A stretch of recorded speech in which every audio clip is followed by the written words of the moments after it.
comentou aí sobre a necessidade de ter uma diversidade de conhecimento, né? Eu preciso conhecer um pouco de programação, preciso conhecer um pouco. Eu acho que isso afasta mais as pessoas de conhecer o Bitcoin em si. Eu acho que não. Quando eu falo que a pessoa precisa entender um pouquinho sobre cada área, isso é para que as pessoas se aprofundem e queiram fazer, por exemplo, autocustódia. Então ele precisa se aprofundar um pouco para ter uma segurança com o seu Bitcoin ou outras criptomoedas. Mas entender como funciona o Bitcoin na economia em si e a existência dele e até ter acesso ao Bitcoin, hoje não precisa ter tanta informação acumulada, né? Hoje existem ETFs de Bitcoin, existem Bitcoin custodiado por bancos, né? Você, através de qualquer corretora ou banco digital, você consegue comprar Bitcoin. Apesar de que muitos, né, os mais radicais, vamos falar assim, da filosofia do Bitcoin, eles não sugerem isso, né? Até porque o Bitcoin, a gente pode se aprofundar nisso, o Bitcoin, ele está sob custódia do banco. Quando você compra através de uma corretora, através de um banco digital, ele está sob custódia daquela corretora, daquele banco. E aí o Bitcoin não é seu. Tem um ditado que fala, se você não tiver suas chaves, o Bitcoin não é seu, né? Então é isso. Voltando para essa questão de quem eu sou, de que eu sou apenas um entusiasta, eu falo isso com afinco, pessoal, porque essa semana, quando saiu o post de que eu estaria aqui pra gente bater um papo de Bitcoin, era pra gente junto bater esse papo, né? Eu como um estudioso, entusiasta e, claro, invisto um pouco nessa área, mas eu não sou especialista, nem muito menos consultor de investimentos, pessoal. Então, muita gente chegou pra mim e disse, e aí, como é que tu faz? Como eu tô querendo e tal. Então, assim, hoje é um momento para você esclarecer de forma inicial os seus conhecimentos sobre Bitcoin, ter uma introdução, principalmente esclarecer. Tem um entusiasta muito grande do Bitcoin que tem aparecido muito na mídia, o Renato 38, você conhece, e ele fala uma coisa muito importante. Mais importante do que você comprar Bitcoin, do que você investir, que ele não chama de investimento, mas você fazer reserva de valor em Bitcoin, é você estudar o Bitcoin, para você ter segurança de como você está fazendo, né? O Bitcoin, querendo ou não, ele tem uma certa...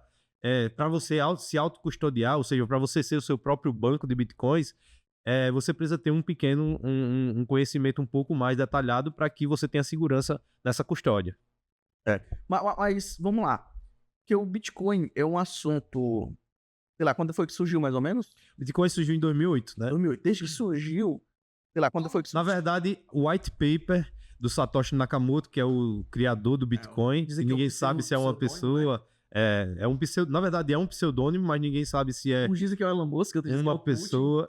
Ninguém sabe se é uma pessoa, um grupo de programadores, algo assim. Existem pessoas que são supostos Nakamoto, né? Inclusive, tem gente que até falou que é ele mesmo. Então, apesar do white paper sair em 2008, o primeiro Bitcoin, assim, a primeira blockchain formada, o primeiro bloco da blockchain foi formado foi apenas em 2009. Né? Sim, mas vamos lá. Desde que surgiu, as pessoas falam Bitcoin. Que a gente já tá falando termos aqui que são estranhos, né? Mas o que seria um Bitcoin? Tipo assim, cara, eu não sei nada. Eu não sei nem o que é uma ação numa bolsa de valores. Não leigo. O que seria um Bitcoin? Como é que chama? Que o pessoal ficou muito... É LFT? Como é? NFT? Sim. Né? É tipo NFT, é algo do tipo. É bem diferente. Olha, a gente, para entender um pouquinho de Bitcoin, eu trouxe assim, vim aqui porque é um tema que me fascina mesmo. Bitcoin. Quando você vai falar de moeda, dinheiro, né? Moeda ou dinheiro, você precisa ver um pouquinho da história da humanidade, né? A moeda é uma coisa que surgiu de forma natural pelos seres humanos. É uma instituição, acima de tudo, social. Acima de econômica, acima de troca. É uma instituição social. E apesar da gente ver, por exemplo, que o real, como é a nossa moeda corrente no Brasil, o dólar lá nos Estados Unidos, e aqui, por exemplo, no Brasil, que a gente já passou por hiperinflação e outras moedas, essas moedas são moedas criadas por governos, né? Hoje a gente chama de fiat monies, são moedas fiduciárias, onde o seu único lastro é a confiança no governo que a criou. Então, a gente precisa entender um pouco da criação da moeda. A moeda, como forma de troca, como meio de troca, ela surgiu de forma natural na humanidade. A gente vê lá o homem, a civilização humana foi crescendo, a gente tinha os homens das cavernas, e ali, quando isso foi evoluindo, e aí eu não vou falar em data nem em momento, porque a moeda, que eu digo natural, como ela nasceu, não há uma data específica, né? Até o surgimento disso é meio obscuro, as pessoas não conhecem bem, mas sabe-se que ela surgiu a partir da necessidade da evolução humana de da sua necessidade por produtos que ali não tinham naquelas comunidades. Então, quando uma comunidade não tinha um produto específico que era necessário para a existência, para a reprodução, para a sobrevivência daqueles seres humanos, eles precisavam ir em outras comunidades, né? Claro que isso daí já tinha passado outros momentos, né? Mas quando ele precisava ir em outras comunidades para adquirir outros produtos, a partir do momento que existiu esse contato, a troca, foi necessário que eles levassem outros produtos para trocar. E aí onde surgiu alguns problemas, né? Porque aí é o que a gente chama de escambo, onde você tem um produto que você produz, ou que você é especializado em fazer, e a única coisa que você tem para trocar pelo produto que você necessita é aquele produto. Isso se chama escambo, é a moeda mercadoria. Você tem uma mercadoria que você pode usar ela como moeda de troca, né? Então vamos supor, por exemplo, que o Gabriel é um produtor de gado e o Diogo é um produtor de colares, de pedras preciosas, né? De cerveja. Pronto, vamos falar disso, um produtor de cerveja. Então, para aquela época, vamos dizer, o Gabriel teria que trazer o gado e ele teria que trazer cerveja. Qual é o problema disso? O problema é conciliar essa necessidade. Quando e em que quantidade o Gabriel está disposto a entregar o gado dele pela minha cerveja e quanta cerveja eu estou disposto a entregar pelo Gabriel e em que momento isso pode acontecer. Então, isso muitas vezes não se conciliava, né? Então, essa foi o problema da existência da moeda, dessa que antes era moeda mercadoria. Então, algumas características foram aparecendo naturalmente para que aquele produto, aquela mercadoria fosse moeda, né? Dentre elas, divisibilidade, fungibilidade, demora existência por um período de tempo, né? Aceitabilidade pela sociedade.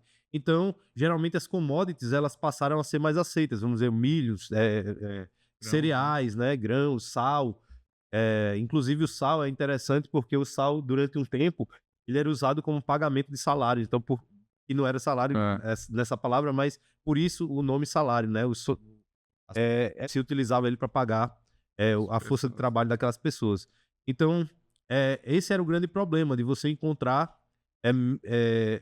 mercadorias que atendessem essa necessidade e que era aceita por todos. Porque a partir do momento que uma mercadoria é aceita por todos, de uma forma geral, ela vira moeda e ela tem um preço fixo estabelecido naquela sociedade. Eles começavam a dizer, olha, tantas...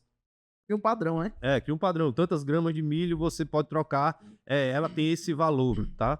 E aí isso começou a evoluir. Então, na sociedade conchas, lá na China, já foi utilizada como moeda, né? O sal, o gado, a ovelha, a seda, e dentre outras mercadorias, né? O que acontece é que, com o passar dos anos, isso foi migrando para metais preciosos, né? Porque os metais preciosos, desde muito tempo, eles já tinham as pessoas já tinham aquela vontade de ter, pela beleza, né, pela sua escassez. Então ele não era muito fácil, não era encontrado muito facilmente. Então, por ser essa coisa desejada, os metais preciosos eles passaram a substituir essas commodities como moeda, né? E aí, desde 5.000 anos atrás, os metais preciosos já passam a ser utilizados como moeda, né? E aí você tem registros de moedas desde a da Grécia Antiga até antes de Cristo, né? Lá na Turquia, a antiga Lídia,